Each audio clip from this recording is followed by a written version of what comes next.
거기 보시면 재고 자산의 원가 배분 및 평가라고 있으시죠. 그래서 여기에서 일단 중요한 거는 거기 밑에 보시면은 수량 결정 방법이 있으실 거예요. 그래서 요거는 일단 외우셔야 됩니다. 종류 잘 물어봐요.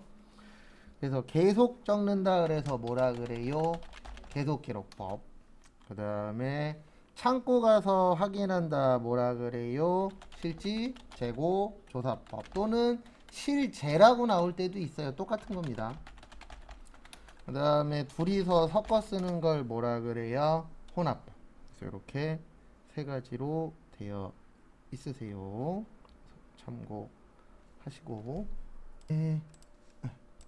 종류 잘 기억하시고요. 그 다음에 거기 밑에 보시면 재고자산 무슨 손실이라고 있으세요? 감모손실. 요거는 주로 세무 쪽하고 연관이 좀 있는 파트라고 봐주시면 되세요. 그래서 재고자산 감모손실에는 두 가지가 있습니다. 몇 가지가 있다고요? 두 가지. 그래서 보시면 정상적하고 비정상적이 있어요. 그래서 정상적일 때는 매출 원가에 가산하고 회계 처리는 안 하셔도 되고요. 비정상적일 땐 영업의 비용 처리하고 회계 처리 해야 된다. 이거 좀 봐두시고.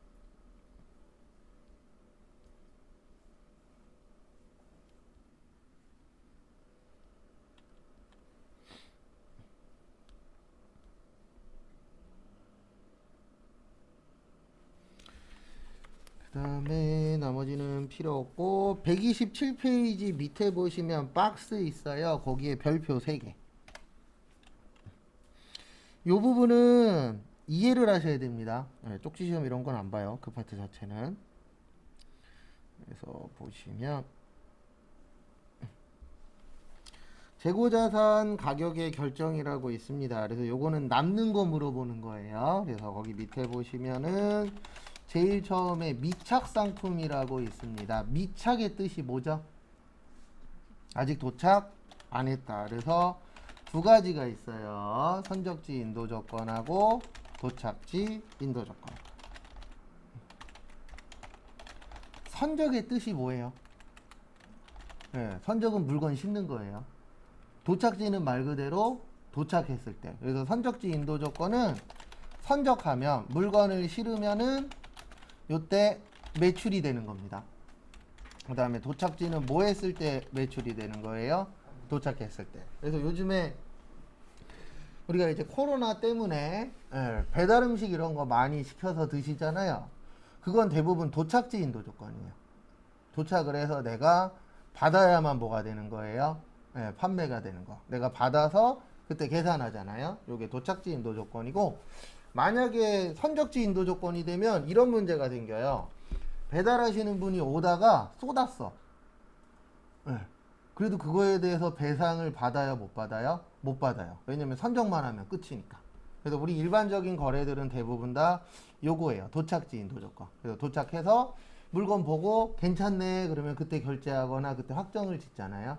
그게 이제 도착지 인도 조건이고, 선적지 인도 조건은 선적하면 물건 실으면은 그때부터 끝이다. 그래서 저도 회사 생활하면서 선적지 인도 조건 한 적이 딱 한 번 있었어요. 언제였었냐면은 공장에서 물건을 만들어야 되는데 재료 하나가 없는 거예요. 그래서 전화했더니 오늘은 무조건 못 갖다 준대. 우리도 못 가는 상황이었어요. 차가 없어서. 그래서 거기 사장님한테 이렇게 설명을 드렸죠. 퀵으로 싸달라고. 그랬더니 사장님이 하시는 말씀이 그 퀵 아저씨한테 전달은 해주는데 이거 깨지는 거니까 가다가 깨져도 우리는 몰라요. 이게 선적지 인도 조건이에요. 그래서 물건을 내가 그 배달하시는 분한테 주기만 하고 그 다음부터 잘못돼도 내 책임은 있다 없다 없다. 그게 선적지고 도착했을 때. 그래서 우리는 일반적으로 무슨 지예요? 도착지예요. 이렇게 이제 두 가지로 나누어지고요. 그 다음에 적송품. 요걸 다른 말로 위탁상품이라고도 해요. 그래서 적송품, 위탁상품이 나오면 두 명이 필요해요. 위탁자하고 수탁자. 그래서 위탁자를 뭐라 그러냐면 부탁하는 사람, 그 다음에 수탁자를 부탁 받은 사람. 이렇게 이제 두 분류로 나누어집니다. 참고하시고. 누가 더 좋다, 누가 더 나쁘다 그런 건 없어요. 그냥 무슨 부탁하는 거냐면 이 물건 좀 팔아줘. 이 물건 팔아주면 수수료 줄게. 그래서 우리가 주변에서 완벽히 똑같지는 않지만 그나마 볼 수 있는 거는 저거 생각하시면 돼요. 뭐 생각하시면 되냐면은 핸드폰 대리점. 그래서 우리 핸드폰 대리점에서 핸드폰 사죠. 네. 그러면 핸드폰 파시는 분은 SK, KT, LG에서 뭐 줘요? 수수료 줍니다.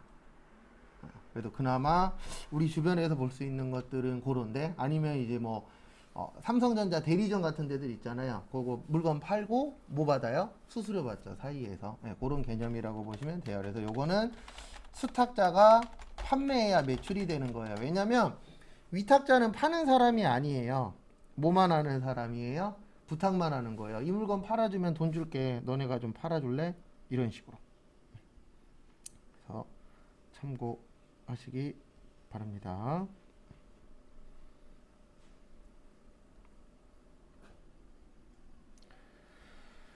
그 다음에 거기 또 밑에 보시면은요.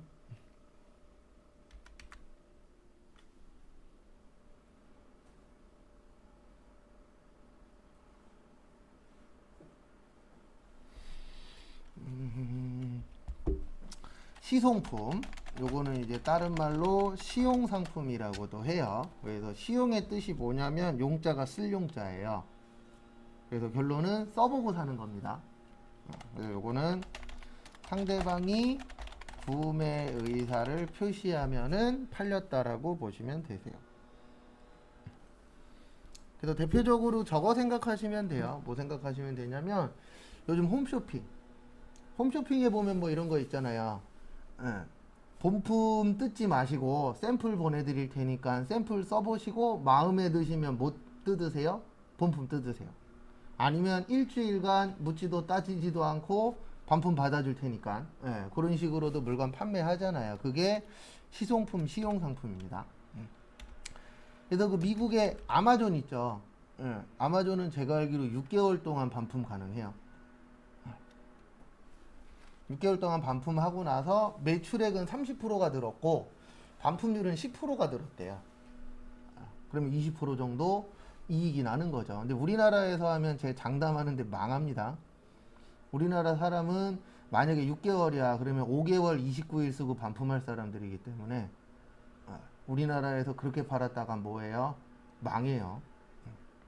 소득 수준이나 의식 수준은 소득 수준은 올라갔는데 의식 수준은 아직 바닥이잖아요. 솔직히 얘기해서. 다른 나라보다는 의식 수준은 높은 것 같진 않아요. 제가 봤을 때는. 매번 무슨 사건 사고 터지는 거 보면 진짜 저기 뭐지 못 사는 나라에서도 잘 안 터지는 거 막 터지고. 코로나 때도 배달 그렇게 하면서 배달 온 거 뺏어 먹고 훔쳐 먹고 맞잖아요. 먹고 사는데 지장 없는 사람들도 그러고 있는데 그런 건 조금 아닌 것 같더라고요. 그리고 외국계 회사가 우리나라에 못 들어오는 이유가 하나 있대요. 쇼핑몰이나 이런 데서. 왜냐면 우리나라 현재 물건 파는 게 거의 최저가래요. 외국계 회사에서 더 이상 최저가를 할 수가 없대요. 망하는 지름길이라. 그래서 쇼핑몰 지금은 꽉 찼잖아요. 그래서 돈 벌기가 쉬워요, 어려워요? 어려워요. 어디든 다 그렇지만 쇼핑몰도 너무 많잖아요, 지금 현재. 그 집에서 쉬시는 분들 얘기 들어보면 제일 많이 하는 게 공무원 준비. 그 다음에 뭐 쇼핑몰이나 이런 사업 준비하시는 분들도 많죠. 근데 어쨌든 많은 데에서 성공하기는 쉬워요, 어려워요? 어려워요. 근데 그건 어쩔 수 없는 거예요. 왜냐면 비슷한 게 너무 많잖아요. 여기만 해도 나가서 이렇게 일렬로 쭉 일직선으로 쭉 가보면 커피숍만 어마무시하게 많아요. 네. 근데 저 커피숍 중에 잘 되는 데도 있고 안 되는 데도 있겠죠. 다 잘 될 수는 없잖아요. 그건 뭐 어쩔 수 없는 거니까, 경쟁 사회니까. 그 다음에 그 밑에다가 요거 하나만 적어주세요. 어저께 적었었던 상품권. 그래서 상품권을 회수하고 물건을 뭐 했을 때요? 판매했을 때. 참고하시고.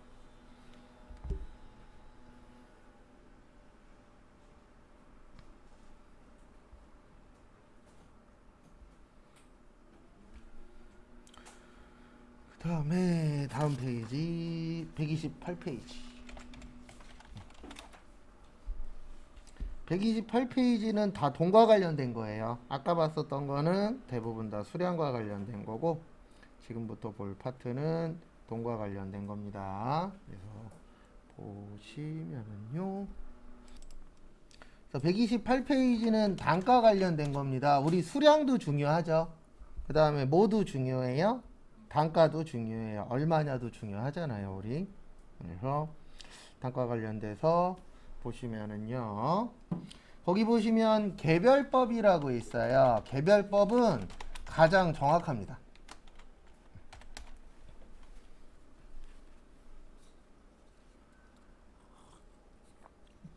근데 왜 정확하냐면 계산을 할 때 몇 개씩 계산하는 거예요? 하나씩. 그러면 하나씩 하면은 정확할 수밖에 없겠죠. 참고하시고. 그 다음에 선입선출법. 요거는 이제 먼저 들어온 게 먼저 뭐 하는 거예요? 나가는 거. 그래서 요거는 누구한테 유리하다고요? 회사에 유리해요. 그래서 시험 문제에서 이렇게 나올 때가 있어요. 이익이 가장 큰 방법. 그러면 선입선출법이 이익이 가장 어때요? 커요. 왜냐면 옛날 거를 지금 파는 거잖아요. 그러면 옛날에는 가격이 쌌잖아요. 근데 지금 가격은 어때요? 비싸. 그러면 싼 거를 비싸게 파니까 이익이에요, 손해예요? 이익이겠죠. 그래서 선입선출법. 거기 박스 안에 보시면 장점 보시면은요. 실제 원가 흐름과 일치한다. 그러니까 이게 무슨 뜻이냐면 일반적으로 회사들이 선입선출로 팔아요? 후입선출로 팔아요? 선입선출로 팔잖아요. 옛날 거 먼저 뭐예요? 판매하죠. 그 얘기예요. 그래서 실제 물량 흐름과 일치한다. 그건 뭐 다른 게 아니고 실제 대부분 회사들이 무슨 법으로 판다? 선입선출법으로 판다. 그 뜻이에요. 그 다음에 거기 밑에 보시면은 재무상태표에 기말재고 자산은 시가에 가깝다라고 있을 거예요. 장점 두 번째 보시면 그게 무슨 뜻이냐면 우리 기말이 몇 월 며칠이라 그랬죠? 12월 31일이에요. 그러면은 선입선출법은 옛날 걸 먼저 파는 거잖아요. 그러면 남는 건 옛날 게 남을까요? 최근에 게 남을까요? 최근에 게 남겠죠. 그러면 시가라는 게 요 뜻이에요. 시가가 시중가격. 그 다음에 다른 말로 공정가치, 공정가액 다 같은 말이에요. 그러니까 이게 무슨 뜻이냐면 최근 금액이에요. 그러면 최근에 게 남으니까 그 물건의 가격도 최근의 금액하고 가까울까요? 멀까요? 가깝겠죠. 그 뜻이에요. 거기에 있는 거는. 그 다음에 체계적이고 객관적이므로 이익 조작의 가능성이 적다. 왜냐면은 일반적으로 선입선출법으로 물건을 판매하기 때문에 이익 조작하기가 쉬워요? 어려워요? 어렵겠죠. 그래서 회사에서도 이 방법을 제일 좋아하십니다. 국가에서도 이 방법을 제일 좋아해요. 왜냐면 이 선입선출법이 이익이 크거든요. 옛날 거를 지금 파니까 이익이 많이 남잖아요. 싼 걸 비싸게 파니까. 그러면 싼 걸 비싸게 파니까 모두 많이 내셔야 돼요. 세금도 많이 내셔야 돼요. 그래서 무조건 이게 많이 판다가 꼭 좋은 건 아니에요. 당연히 기본적으로 많이 팔긴 해야 되는데 이익이 많이 나면 그만큼 세금도 많이 내야 되죠. 그래서 많은 식당들이 아니면 많은 분들이 현금으로 달라는 분들도 있고 계좌이체를 해주는데 이게 내가 알던 계좌번호가 아니야. 개인 계좌번호야. 이런 경우들도 있어요, 없어요? 있어요. 왜 그런 행동을 해요? 세금 덜 내려고. 그래서 최근에 저거 얘기도 나오더라고요.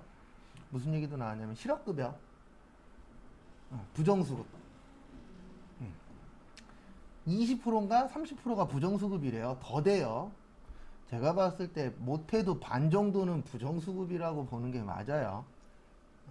원래 이렇게 주면 안 되잖아요. 한 명이 막 10년 동안 한 회사에서 일을 해서 그럼 거기 사장님이 그만둔대.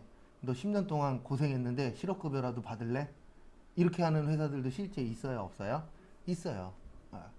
그래서 그런 데도 있고 그 다음에 자기가 그만두는데 자기가 자기 발로 나가는데 이제 거기 팀장님이나 아니면 거기 이제 오래 다녔으니까 친한 사람들 생길 거 아니에요. 그러면 이제 밥 먹자 그래갖고 부탁하는 거죠. 나 그만두는데 실업급여 좀 받게 해줘. 실업급여 받게 하는 거 대빵 쉬워요. 마지막에 그만둘 때 4대 보험공단에다 퇴사 신고하거든요. 그때 번호 하나만 바꿔주면 돼요. 어. 만약에 자진퇴사야. 그러면 자진퇴사 말고 권고사직이 있어요. 권고사직으로 바꿔주면 실업급여 받을 수 있는 기본 요건이 되거든요. 그런 식으로 해서 안 받아도 되는데 받는 사람들도 많고, 그 다음에 보험 관련돼서도 나일론 환자도 많아요. 근데 나일론 환자 왜 하는지 알겠더라고요. 참고로 제 코가 운동하다가 부러진 코거든요. 그래서 성형수술한 코예요.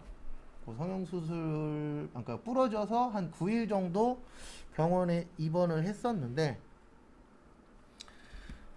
9일인가 열흘 입원하고 보험, 병원비는 한 90만 원 정도 나왔어요. 근데 제가 보험을 좀 여러 개 들어놨거든요.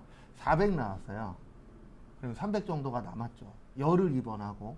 그래서 이래서 생기는구나, 나일론 환자가. 왜냐면 누워만 있어도 그냥 뭐 주사 놔주면 주사 그까이 거 맞으면 되고, 그 다음에 삼시세끼 밥 주잖아요. 그래서 가끔씩 일하기 싫으면 그 생각도 해요. 누가 와서 국방맹이 한 대만 때려줬으면 좋겠다고. 누워있게. 참고로 저는 옛날 거라 하루 보험료가, 하루 입원비가 13만 원인가 15만 원 나와요. 좀 세요. 그리고 하나 알고 계셔야 되는 게, 그거 하면 안 돼요. 보험은 무조건 갱신하면 안 돼요. 옛날 보험보다 좋은 보험은 없어요. 실질적으로 안보험만 예를 들어 드려도 옛날 보험은 다 됐거든요. 모든 게 다. 근데 요즘 드는 보험은 어떤 암은 몇 프로 이런 식으로 다 나눠져 있어요. 그래서 사람들이 많이 걸리는 암은 보장이 적고, 사람들이 걸릴 확률이 적은 것만 보장이 크고 그래요. 근데 어쩔 수 없어요. 왜냐면 다 해줬다가는 보험금을 많이 나가니까. 그래서 가끔씩 보면은 TV 같은 거 보면 뭐 그런 프로들이 있잖아요. 보험료 이렇게 막 뭐 다시 재설계해 준다라는 거. 그거 믿을 것도 없어요. 그리고 공짜라 그러는데, 공짜는 공짜죠. 근데 그분이 그 다른 보험으로 갈아타면 수수료 나와요, 안 나와요? 나와요. 세상에 공짜가 어딨어요. 근데 진짜 공짜인 줄 아시는 분도 있어요. 그거는 공짜죠, 상담은. 근데 보험 상담은 어딜 가나 공짜잖아요. 맞죠? 네. 그래서 참 그런 부분들은 조금 안타깝더라고요. 그 다음에 거기 단점에서 보시면 저기에다 밑줄 좀 쳐주세요. 수익 비용 대응 원칙의 위배.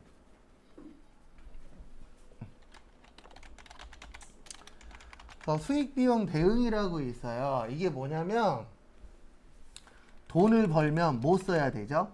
돈을 써야 되는데, 왜 이거에 위배냐면은요, 이게 선입선출법이라는 건 수익은 최근 거죠. 근데 비용은 옛날 거예요. 왜냐면 옛날 거를 지금 파는 거니까. 그러면 수익 비용이 대응이 안 돼요. 왜냐면 최근 걸 팔았으면 언제 비용이 처리가 돼야 돼요? 최근 비용으로 처리가 돼야 되거든요. 수익 비용 대응의 원칙에 의하면은. 근데 이게 엇박자기 때문에 위배가 된다라고 되어 있습니다. 그리고 거기 단점 위에 거 보시면은, 지금 우리나라가 현재 물가 상승이잖아요. 물가 상승되면 이익이 어떻게 된다고요? 과대하게 돼요. 커져 버립니다. 왜냐면 가격이 계속 올라가잖아요. 그러니까 내가 만약에 100원에 샀는데 원래는 300원에 팔아야 되는데 물가가 올라가서 500원이 됐어. 그러면 내가 가져갈 수 있는 이익이 어떻게 돼요? 커지죠. 그래서 지금 현재 뭐 집값도 그렇고 이런 것들도 다 지금 커지고 있는 거죠. 내가 가져갈 수 있는 금액들이. 그래서 사람들이 열심히 뭔가를 하려고 하고 있는데, 내년에 대통령이 누가 되느냐에 따라서 대박이 될 수도 있고 쪽박이 될 수도 있어요. 맞죠? 그래서 내년까지는 아무도 몰라요.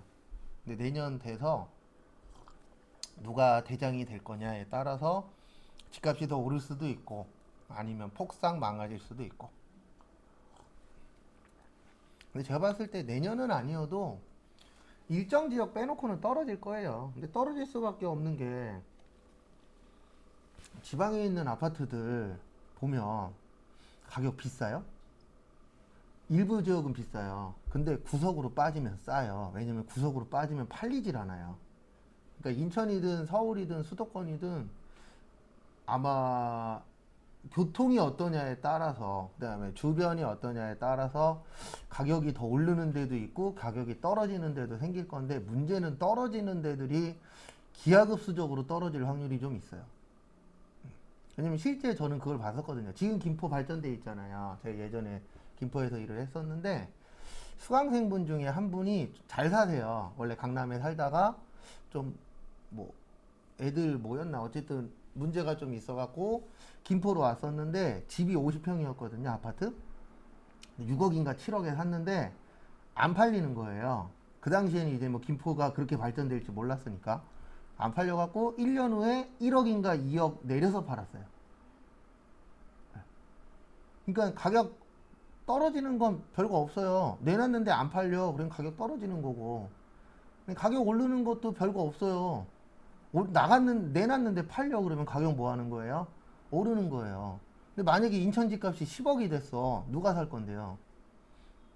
10억짜리 집 살 수 있는 인천 사람 몇 프로 안 되잖아요. 그게 제일 문제예요. 그때 누가 집을 사느냐. 그래서 저도 집을 하나 사긴 사야 되는데 타이밍 보고 있는데 모르겠어요. 어쨌든 지금은 아니고 한 몇 년 후에 어쨌든 한 번 정도는, 한 번 정도가 아니라 올라가는 게 있으면 뭐가 있어요? 내려가는 게 있죠. 그 꼭지점에서 산 사람들만 또 죽는 거예요. 별거 없어요. 지금 삼성전자 6만 원 됐잖아요. 6만 전자. 지금 죽으려고 하는 사람들 많아요. 왜냐면 10만 전자 갈 거다라고 생각해서 7, 8만 원대에 산 사람들이 있거든요. 근데 올랐어요? 떨어졌어요? 떨어졌죠. 근데 웃긴 건 뭐냐면 삼성전자 매출액은 올랐거든요. 근데 주식은 떨어졌어요. 그러니까 아무도 모르는 거예요. 장사가 잘 된다 그래서 주식도 오르는 게 아닌 거예요. 그러니까 원래 지금 집값이 오르는 것도 이상하죠? 맞잖아요. 맨날 뉴스 보면 다 죽겠다. 예, 장사하시는 분들 죽겠다. 뭐 하는 사람 죽겠다. 그러면서 집값은 올라. 실업자는 역대 최고라 그러면서 뭐는 올라요? 집값은 올라. 이거 뭔가 이상하잖아요. 근데 그걸 알면 뭐 우리가 이러고 있겠습니까? 집 샀지 옛날에. 참 문제는 심각해질 것 같아요. 나중 되면. 그 다음에 후입선출법. 후입선출법은 나중에 산 게 어떻게 되는 거예요? 먼저 팔리는 거예요. 일단 그 정도만 보시면 돼요. 시험 문제 정답은 주로 선입선출법이 많이 나와요. 그리고 후입선출법은 선입선출법과 같아요? 반대예요? 반대예요. 그래서 우리가 외울 것 중에 여기 129페이지 가운데쯤에 보시면 박스 있는데, 우리가 외울 것 중에 이거 있어요. 물가 상승 시에 매출 원가만 후입선출법이 뭐하다? 크다. 나머지는 누가 커요? 선입선출법. 그래서 예전에는 거기 가운데 있는 부등호 표시 있죠. 부등호 표시를 외웠었어요. 근데 지금은 그렇게 하려면 너무 많으니까 요거면 해결돼요. 그래서 매출 원가만 거기 부등호 표시 보시면 누가 제일 크죠? 후입선출법이 가장 크죠.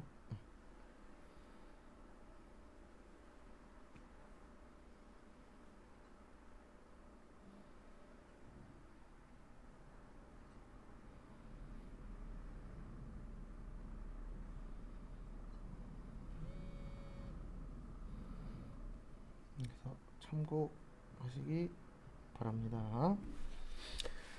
그 다음에 거기 밑에 박스 제일 밑에 거 보시면은 동그라미 쳐져 있는 거 있어요? 없어요? 있죠. 요거는 저희는 어떻게 외울 거냐면 요렇게 외울 거예요. 단가 결정 방법에는 개별법 있고 선입선출법 있고 후입선출법 있고 가중평균법에 두 가지 있습니다. 그래서 계속기록법 쓰면은 이동평균법, 그 다음에 가중평균법에서 실지재고조사법 쓰면은 무슨 법이요? 총평균법. 그래서 거기 제일 밑에 박스 보시면 계속기록법 밑에 이동평균법 되어 있죠? 그 다음에 실지재고조사법 밑에 무슨 법 되어 있어요?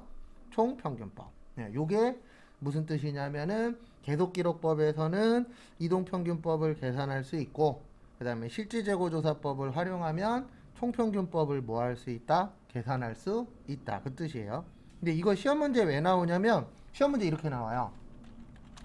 다음 중 계속기록법으로 작성할 수 없는 것은 이런 식으로 나와요. 뭐 1번에 선입선출법, 2번에 후입선출법, 3번에 계속기록법, 그 이동평균법, 4번에 총평균법 이런 식으로 나옵니다. 그래서 이것도 어쩔 수 없이 종류를 물어보기 때문에 뭐 하셔야 돼요? 숙지를 좀 해주셔야 돼요. 그 다음에 129페이지 밑에 보시면 재고자산 평가손실이라고 있습니다.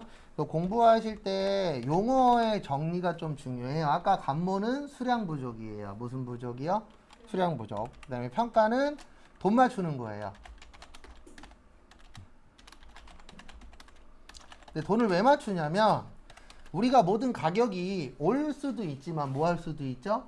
떨어질 수도 있죠. 그러면 올랐으면 오른 거에 맞추고 떨어졌으면 떨어지는 거에 맞추는데 재고자산 평가손실은 떨어진 것만 인정을 해요. 그래서 그걸 무슨 법이라 그러냐면 저가법이라 그래요. 그래서 우리가 고가라는 건 비싼 거잖아요. 저가는 뭐 한 거죠? 싼 거죠.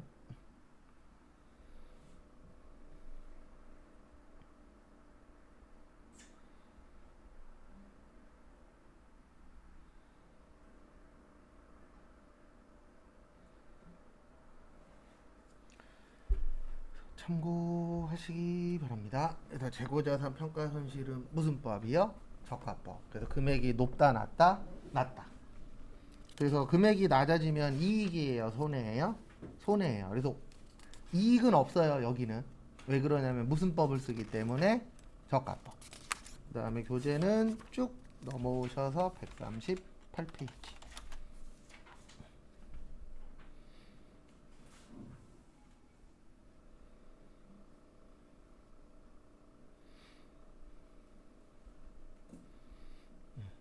그리고 그거 주변 분들이 종종 물어보시더라고요. 저기 뭐지?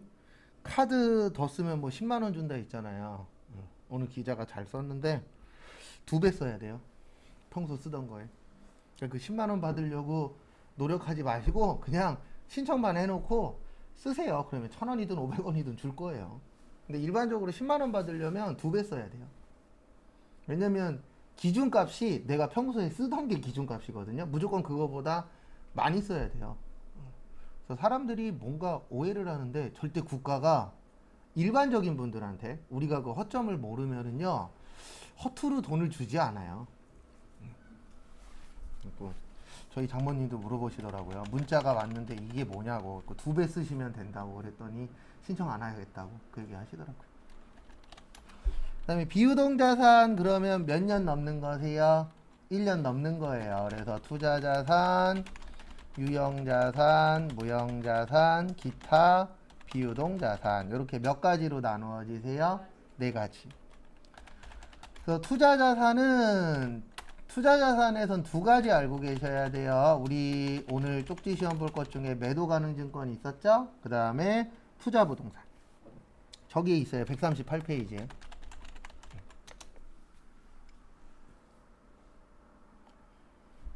이제 시험 보실 때쯤 되면 매도 가능 증권은 거의 다 맞춰요. 왜냐면 시험 문제 너무 많이 나오거든요. 이제 투자 부동산이 좀 헷갈려요. 그래서 우리가 부동산 하면은 2가지가 있습니다. 토지하고 뭐요? 건물. 그래서 저 아시는 분은 아직도 후회하고 있는 게 하나 계세요. 그분이 이제 지금 연세는 80세 넘으셨는데 젊었을 때 돈이 좀 있었던 분이셨거든요.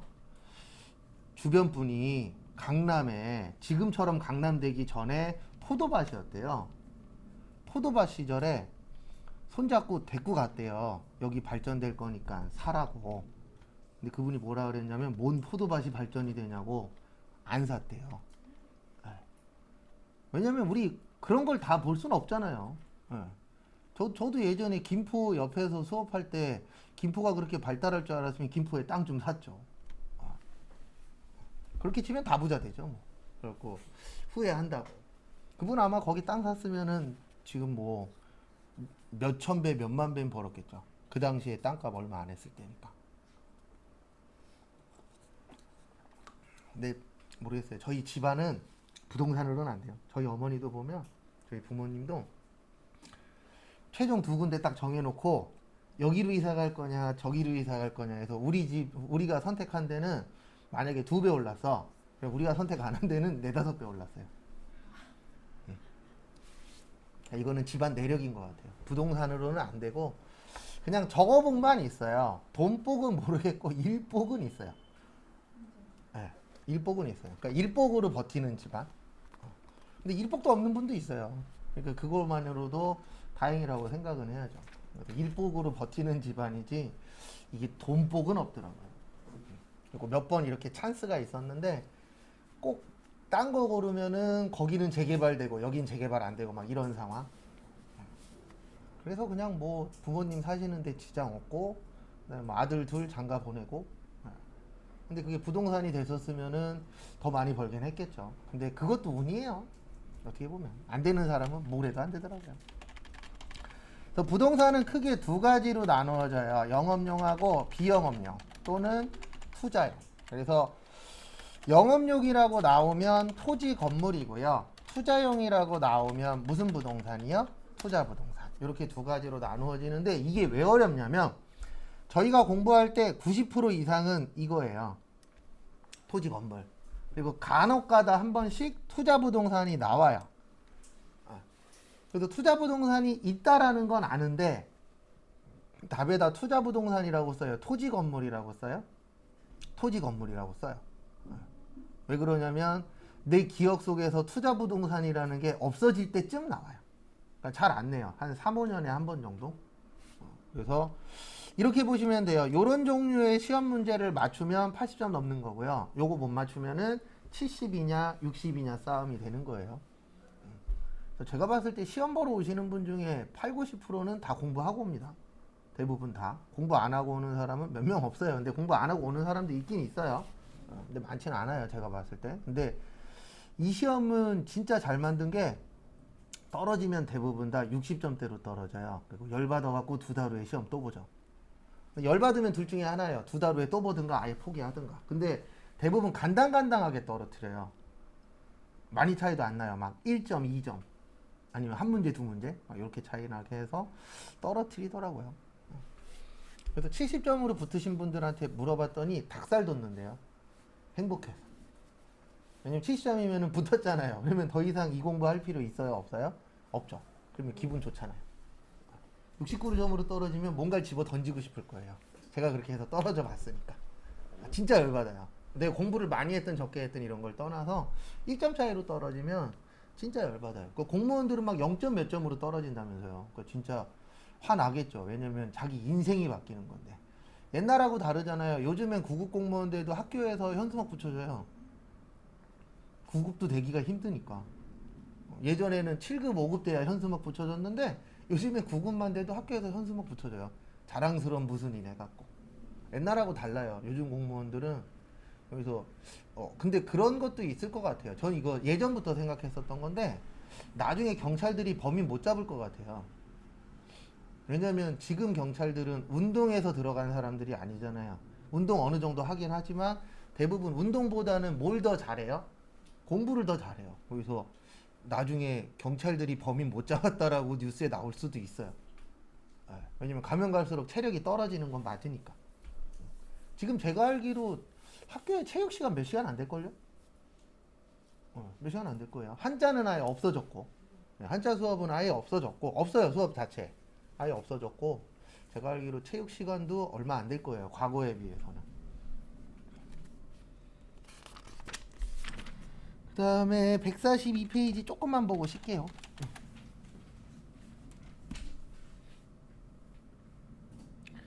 여기 142페이지 보시면은 유형자산이라고 있으실 겁니다. 그래서 유형자산 보시면 유형자산이 있고 그 다음에 유형자산 끝나면 무형자산 볼 거예요. 그래서 이 두 가지의 특징을 좀 같이 보도록 하겠습니다. 그래서 보시면 유형자산은 일단 1년 넘어야 돼요. 그 다음에 무형자산도 몇 년 넘으셔야 돼요? 예, 1년 넘어야 돼요. 둘 다. 1년 둘 다 넘어야 되고 그 다음에 둘 다 영업에 써야 됩니다. 그래서 영업에 쓴다는 얘기는 회사 업무와 관련이 있어야 돼요. 회사 업무와 관련이 없으면 요게 되는 거예요. 비영업용이. 그 다음에 유형이니까 뭐가 있어야 되죠? 예, 실체가 있어야 돼요. 무형은 뭐가 없어요? 실체가 없어요. 무자가 무슨 무자죠? 없을 무자죠. 그래서 실체가 있느냐 없느냐로 나누어 지고요. 그 다음에 모든 자산은 효익이 있어야 돼요. 뭐가 있어야 된다고요? 모든 자산은 효익. 그래서 효익의 뜻은 뭐냐면 효과 플러스 이익을 효익이라고 해요. 그래서 이게 무슨 뜻이냐면은 이 자산을 가지고 있음으로 해서 회사에 회사 발전에 효과가 있다던가 아니면 무슨 창출을 할 수가 있어야 돼요? 이익 창출. 그래서 대표적으로 건물. 우리 회사에 건물 왜 있어야 돼요? 건물 안에서 뭐 해야 돼요? 일해야 되죠. 막말로 길바닥에서 일할 수는 없잖아요. 그거 가능해요? 불가능해요? 불가능하죠. 그렇다고 해서 차 안에서도 일을 할 수가 없잖아요. 그래서 우리가 건물이 있음으로 해서 좀 더 쾌적한 환경에서 뭐를 할 수 있죠? 업무를 볼 수가 있죠. 그래서 면접 보러 갈 때 이런 거 중요하게 생각하시는 분도 있어요. 건물이 어디냐? 위치가 어디냐? 이런 것도 중요하게 생각해요? 안 해요? 해요. 왜냐면은 너무 멀어. 그러면 출퇴근하기가 어때요? 불편해. 그런 데들도 있어요. 그래서 과거에 예전에 한번 학원으로 취업 자리가 들어왔는데 월급도 나쁘지 않아요. 근데 다 괜찮아. 근데 문제가 뭐냐면 멀어요. 그리고 무조건 차가 있어야 돼요. 자차 없으면 못 가요. 왜냐면 거기가 뭐 서구인 것도 있었지만 서구에서 좀 약간 외곽 지역에 있었거든요. 그래서 월급도 나쁘지 않고 근무 시간도 뭐 그 정도면은 괜찮고 다 좋은데 사람을 못 구하는 이유가 딱 하나더라고요. 외곽 지역에 있으니까 사람들이 잘 안 가려고 그래요. 그래서 우리가 그런 것도 있잖아요. 뭐도 있냐면 이게 뭐 100% 정확한 얘기는 아니지만 공장은 지방에 있고요. 본사 사무실은 서울에 작은 사무실 하나 구해갖고 거기를 본사라 그래요. 그래서 명함에 보면은 본사는 서울 강남이야. 근데 공장은 뭐 전라도 어디에 아니면 뭐 경상도 어디에 있대. 이런 데들 많아요, 적어요? 많아요. 그거 왜예요? 그렇게 하는 이유가 뭐냐면 우리나라 사람은 뭐 저도 거기에 들어갑니다만 강남에 있다 그러면 뭔가 환상을 가지고 있어요. 그래서 저도 예전에 강남에서 일할 때 강남에서 몇 달 수업한 적이 있었거든요. 강남 가서 수업하는데 바깥에 이렇게 쳐다보고 있으면 사람들 지나가잖아요. 거기 인천 사람도 있을 거고 지방 사람들도 있을 거예요. 수도권 사람도 있을 거고. 근데 분명히 인천에서 본 옷인데 왠지 강남에서 보면 더 비싸 보이고 그 다음에 여자분들은 더 이뻐 보이고 남자들은 더 잘생겨 보이고 왠지 강남에 있으면 돈 많이 벌 것 같고 근데 강남에서도 잘 버는 사람은 잘 벌지만 못 버는 사람은 못 벌거든요. 어디다 똑같으니까. 근데 괜히 강남 가면 그런 거 있어요? 없어요? 있어요. 그러니까 회사들도 명함에다가 강남을 찍는 거예요. 근데 요즘에 강남이 너무 비싸서 요즘엔 강북 쪽으로 넘어가고 있대요. 과거하고 조금 바뀐 게 강남의 오피스텔이나 이런 데도 어쨌든 월세가 비싸잖아요. 그래서 요즘에는 서울만 찍히면 되니까 강북 쪽으로 왜냐면 요즘엔 강북도 어쨌든 비싸긴 비싸니까 그래서 그렇게 좀 변화가 되고 있다고 나오더라고요. 근데 우리나라 사람은 약간 뭐 저도 거기에 들어가니까 어쩔 수 없어요. 약간 편견 그런 거 있잖아요. 서울 산대 부자일 것 같아. 그런 거 있어요? 없어요? 있죠. 근데 그런 거 다 알아봐야 돼요. 월세인지 전세인지 대출이 얼마인지. 서울 산다 그래서 다 잘 사는 건 아니잖아요. 그냥 집값이 비쌀 뿐이지. 그리고 그 집도 내 집인지 은행 집인지도 알아봐야 돼. 그래서 참 그런 게 있었죠. 저도 강남에서 일해봤지만 월급은 저기 종로에서 일하는 거나 똑같았어요. 그러고 보니 저도 서울에서 요쪽 좀 몇 군데 일했었네요. 이래봬도 제가 2대 입구역에서 일한 남자예요. 2대 입구역 있잖아요. 거기에서 수업했죠. 그 덕에 2대 한 4번인가 5번 들어가봤죠. 한참 중국 사람들 많이 올 때. 중국 사람들이 2대 되게 많이 왔었어요. 근데 그게 왜 그랬냐면 저도 들은 얘기인데 이화여대에서 사진 찍은 여자분이 중국에서 실제 있었던 일이에요. 중국에서 부잣집 남자한테 시집 갔대요. 그래서 전 진짜 봤어요. 모두 봤냐면 이화여대 안에 들어가갖고 중국인 분들이 웨딩 사진도 찍어요. 그리고 막 저기 뭐냐 아저씨들이 막 잡으러 다니고 경비 아저씨들이 나가라고 웨딩 사진 찍는 건 안 된다고 막 그런 것도 본 적 있어요. 한 번. 근데 그게 이화여대 그 화자인가? 그게 중국에서 좀 좋은 뜻이래요. 한자로 했을 때. 그래서 거기에서 사진도 많이 찍고 한참 유행이었었죠. 그래서 이화여대 쪽에서도 중국인 분들 되게 많았었어요. 신촌하고. 근데 그게 몇 년 못 가긴 했어요. 근데 저도 들은 얘기인데 어쨌든 거기에서 결혼하신 분이 대박 났다고. 중국도 저게 잘 되어 있잖아요. 중매. 워낙 땅덩어리가 크고 거기도 이제 머리 좋으신 분들이 많으니까 요즘엔 중매 많이 한다 그러더라고요. 일단 그렇게 좀 나오는데 재밌어서요. 그 다음에 우리의 최종 목표는 요거잖아요. 뭐 내는 거예요? 이익 내는 거. 그래서 이 자산들이 되려면은 내가 이걸 갖고 있음으로 해서 일정한 효과라던가 무슨 창출을 하셔야 돼요? 이익 창출. 그 다음에 여기까지 보시고 잠깐만 쉬었다가 10시 35분에 보도록 하겠습니다.